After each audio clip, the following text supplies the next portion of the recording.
जन्माष्टमी के दिन रात में बड़े धूमधाम से भगवान कृष्ण का जन्मोत्सव मनाया जाता है। इस दौरान कान्हा के भक्त विधि विधान से पूजा करते हैं और व्रत रखते हैं। इसी के साथ ही जन्माष्टमी की कथा सुनने का बड़ा महत्व है। मान्यता है कि इससे जातक के जीवन के सभी दुख दूर होते हैं और जीवन में सुख समृद्धि और खुशहाली आती है। आइए जानते हैं जन्माष्टमी पर श्री कृष्ण की जन्म कथा। पौराणिक कथाओं के अनुसार भाद्रपद माह कृष्ण पक्ष की अष्टमी तिथि को भगवान कृष्ण ने माता देवकी की 8वीं संतान के रूप में जन्म लिया था। कृष्ण जी का जन्म मथुरा में कंस के कारागार में हुआ था। माता देवकी राजा कंस की बहन थी। कंस को सत्ता का लालच था। उसने अपने पिता राजा उग्रसेन की राजगद्दी छीनकर उन्हें जेल में बंद कर दिया था और स्वयं को मथुरा का राजा घोषित कर दिया था। राजा कंस अपनी बहन देवकी से बहुत प्रेम करते थे। उन्होंने अपनी बहन का विवाह वासुदेव से कराया था। लेकिन जब वह अपनी बहन देवकी को विदा कर रहा था तभी एक आकाशवाणी हुआ, देवकी का 8वां पुत्र कंस की मौत का कारण बनेगा। यह सुनकर कंस डर गया। उसने तुरंत अपनी बहन और उसके पति वासुदेव को जेल में बंद कर दिया। उनके आसपास सैनिकों की कड़ी पहरेदारी लगा दी। कंस अपनी मौत के डर से देवकी और वासुदेव की 7 संतानों को मार चुका था।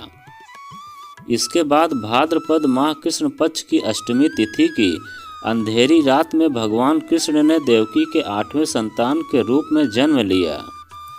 श्री कृष्ण के जन्म लेते ही कोठरी प्रकाशमय हो गई और आकाशवाणी हुई कि विष्णु जी ने कृष्ण जी के अवतार के रूप में देवकी के कोख से जन्म लिया है।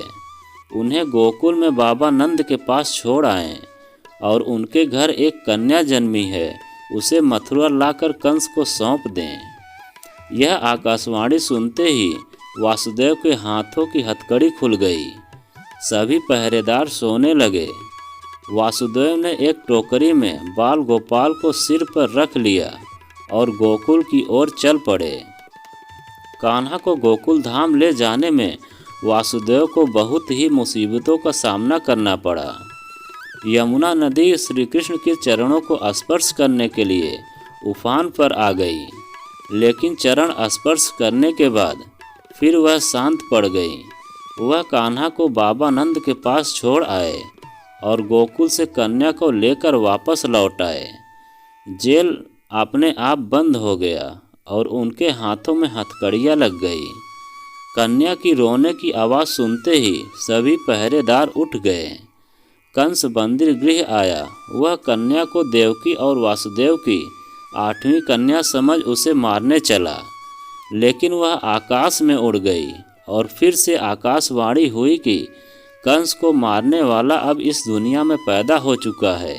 इधर बाबा नंद और उनकी पत्नी माँ यशोदा ने कृष्ण जी का पालन पोषण किया।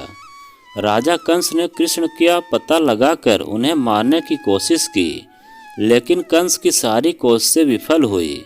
लेकिन कृष्ण जी को कोई मार नहीं सका। अंत में श्री कृष्ण ने कंस का वध किया। राजा उग्रसेन को फिर से मथुरा की राजगद्दी सौंप दी। इस तरह से जन्माष्टमी की व्रत कथा पूरी हुई।